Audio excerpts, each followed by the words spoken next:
আসসালামু আলাইকুম রহমতুল্লাহি ওবরাকাতুহু। আজ আপনাদের সাথে আরেকটি ভিডিও নিয়ে আসলাম। এর পূর্বের এপিসোডে আমি বলেছিলাম বাংলাদেশে কোটা ও এক দফা স্বৈরাচারী আন্দোলনে যারা মারা গেছে তারা আজও শহীদ কিনা। তারই শেষে বলা হয়েছিল যে ফিলিস্তিনের সংজ্ঞা নিয়ে শহীদদের কারা শহীদ ও কারা শহীদ নয় তাই নিয়ে আলোচনা করব। Let's starting.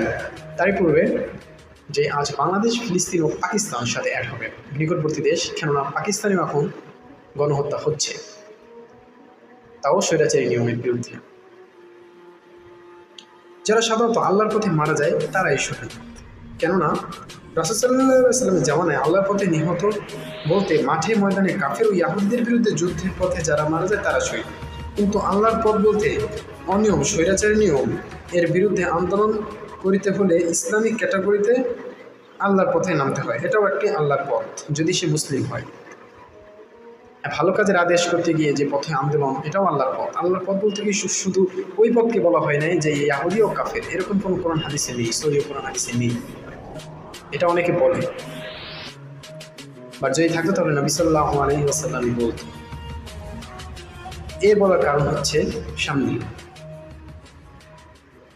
এবং তাদের বিরুদ্ধে আন্দোলনের যুদ্ধ করতে হয়।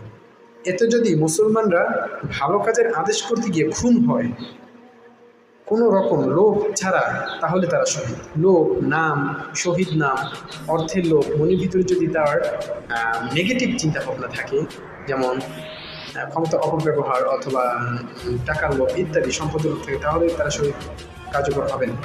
কারণ আমরা জান্নাতে আল্লাহর সাথে ডিল করে এসেছি যে আমরা পৃথিবীতে গিয়ে যুদ্ধ করব, আমরা শহীদ হব, বিনিময়ে আল্লাহ আমাদেরকে জান্নাত দেবে। এটা আল্লাহর সাথে আমরা ডিল করে আসছি। বাট এখানে দুনিয়ার লোক থাকলে সেটা নাও হতে পারে, আল্লাহ ভালো জানেন, তবে না হওয়ার সম্ভাবনা বেশি। কোন হাদিসের দ্বারা তাই বোঝা যায়। তবে এই যে স্বৈরাচারী যারা আন্দোলন করতেছে বাংলাদেশ, পাকিস্তান এবং প্রকাশ্যে ফিলিস্তিন, এরা যারা মারা যাচ্ছে সহিহ বাঁচার উদ্দেশ্যে আন্দোলন যুদ্ধ করে যারা মারা যাচ্ছে তারা শহীদ। তাদের তিন কান্ট্রির, বাংলাদেশ, পাকিস্তান ও ফিলিস্তিন, তিন কান্ট্রির যারা মারা যাচ্ছে প্রকৃতভাবে তারা শহীদ, কেননা তারা পথে মারা যাচ্ছে, গুলি খেয়ে মারা যাচ্ছে, তারা ইচ্ছা করে মরছে না। এই ক্যাটাগরির শহীদদের সাধারণত মৃত্যুর পর তাদের জানাজা গোসল না করলেও তাদের দাফন করা যাবে। কিন্তু নবী করিম সাল্লাল্লাহু আলাইহি ওয়াসাল্লাম কখনো এটি নিষেধ করেনি অথবা হারাম ঘোষণা করেনি। এটা গোসল ও জানাজা করা যাবে। আবার রাসূল সাল্লাল্লাহু আলাইহি ওয়াসাল্লাম এক সমাবেশে বলেছিল যে, তারই পূর্বের এপিসোডে আমি বলেছিলাম, তাও এখানে একটু অ্যাড করা লাগবে বিষয়টা, নাহলে বুঝতে ক্লিয়ার হবে না যে কে কে শহীদ। এর মধ্যে রাসূল সাল্লাল্লাহু আলাইহি ওয়াসাল্লাম কিছু ক্যাটাগরি বলেছিল। প্রথমেই সে বলেছিল যারা আল্লাহর পথে মারা যায় তারা শহীদ। আল্লাহর পথ বলতে কী বুঝিয়েছে? তখন সে বলেনি যে কাফের ইয়াহুদীদের বিরুদ্ধে যারা মারা যাবে যুদ্ধ করে তারাই শহীদ, ওটা বলেনি। আল্লাহর পথ বলছে। আল্লাহর পথ বিভিন্ন রকম হতে পারে। আল্লাহর পথ হতে পারে যে আমি যেটা বললাম স্বৈরাচারী আন্দোলন, এটাও কিন্তু একটা ইসলামিক পথ, ইসলামিক একটা রাজ্য। এরা সবাই মুসলিম।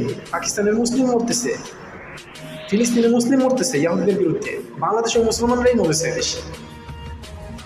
এটা আল্লাহর পথ ওই হিসেবে। তবে রাসূল সাল্লাল্লাহু আলাইহি ওয়াসাল্লাম বলেছিল যে পেটের প্লেগ রোগে, পানিতুটুপে, কলেরা রোগে, এবং যে নারী সন্তান প্রসবের সময় মারা যাবে, মহামারীতে মারা যাবে, ধ্বংসস্তূপে চাপা পড়ে মারা যাবে, এরকম ইত্যাদি, এরকম আরও অনেক।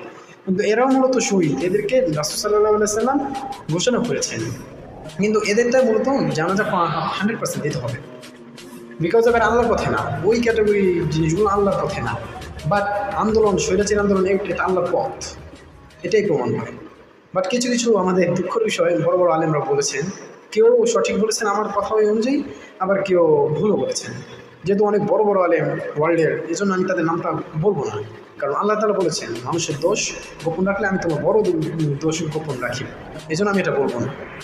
যে বলেছিল যে এটা নাকি ওই রাসূল সাল্লাল্লাহু আলাইহি ওয়াসাল্লাম ঘোষণা করেছিল যারা সাধারণ কলেরা এবং ইত্যাদি এরকম নাকি তাদের জানাজা দিতেই হবে, মাস্ট। বাট না, ওটা রং, ওটা রং। এটা দুইটাই করতে পারবে, কারণ হারাম ও নিষেধ ঘোষণা করে। তবে যদি সেটা আল্লাহ বলেন তাহলে, না হলে না। আমার কথা কোনো ভ্যালু নেই, আল্লাহ যদি বলেন এবং রাসূল সাল্লাল্লাহু আলাইহি ওয়াসাল্লাম যদি বলেন। এখন তো রাসূল সাল্লাল্লাহু আলাইহি ওয়াসাল্লাম জিয়ারতে শুয়ে আছে, ইমাম মাহদির আগমন চলবে, আগমন আসবে। ইমাম মাহদি যেটা বলবে সেটাই, because of is the perfect man in the world, শেষ জামানা নবী আমাদের উম্মতদের ভিতরে, আমাদের ভিতরে। কোরআনে বর্ণিত আছে, ওয়ালা তাহসাবান্নাল্লাযীনা কুতিলু ফী সাবিলিল্লাহি আমওয়াতান বাল আহইয়াউন ইনদা রাব্বিহিম ইয়ারযাকুন। অর্থাৎ যারা আল্লাহর পথে নিহত হয় তোমরা কখনো তাদের মৃত ধারণা করো না, বরং তারা তাদের রবের কাছে জীবিত এবং জীবিকা প্রাপ্ত, দুনিয়া ও আখিরাতে উভয় স্থানের শহীদ। সূরা আলে ইমরান 169 নম্বর আয়াত। অতএব এতে বোঝা গেল যে আল্লাহর পথে মারা যায়, যেমনই যে স্বৈরাচারী আন্দোলন, ফিলিস্তিনে যারা ইয়াহুদিদের বিরুদ্ধে যুদ্ধ করে মারা যাচ্ছে, এমনকি এমন ঘটনাও যেটা আমি দেখতে পেলাম, ফিলিস্তিনে বোস কুপিয়ে পলিথিনে ভরে বা বস্তায় ভরে ফেলে দেওয়া হচ্ছে। যা বলতে হলো যে আমাদের আল্লাহ ইহুদিদের হাত থেকে রক্ষা করছে, তার জন্য একবার শুকরিয়া। তো এরা মূলত ফিলিস্তিন, পাকিস্তান, বাংলাদেশে যারা মারা যাচ্ছে, এরকম সব সারা বিশ্বে ইন দ্য ওয়ার্ল্ড যারা মারা যাচ্ছে ইসলামী পথে ভালো কাজের আদেশ এবং ইহুদিদের কাফেরদের বিরুদ্ধে যুদ্ধ করে, এরা মূলত আল্লাহর পথে, এটা আল্লাহর পথ, এই পথে যারা মারা যাচ্ছে তারা ইহকালে পরকালে আল্লাহর কাছে দুই স্থানীয় শহীদ। তাদেরকে আমরা মৃত ধারণা করবো না, যদি তাদের ন্যায় থাকে সহিহ তাহলে, আর যদি তা না হয় তাহলে না। তবে নর্মালি যেটা আমি আরও কিছু শহীদের যারা শহীদ হবেন, কিছু কিছু মৃত্যু ধ্বংসস্তূপে চাপা, মহামারী, তো এই ক্যাটাগরির মৃত্যুগুলো সাধারণত এরা পরকালের শহীদ, ইহকালের শহীদ না। ইহকালে তারা স্বাভাবিক মৃত্যু, তাদের আর 10 জনের মতো জানাজা নামাজ পড়তে হবে, মাস্ট হ্যাভ, বাধ্যতামূলক, বাট তারা শহীদ, আখিরাতে শহীদ। আজ এই পর্যন্তই, আশা করি সবাই ভালো থাকবেন। আল্লাহ হাফেজ।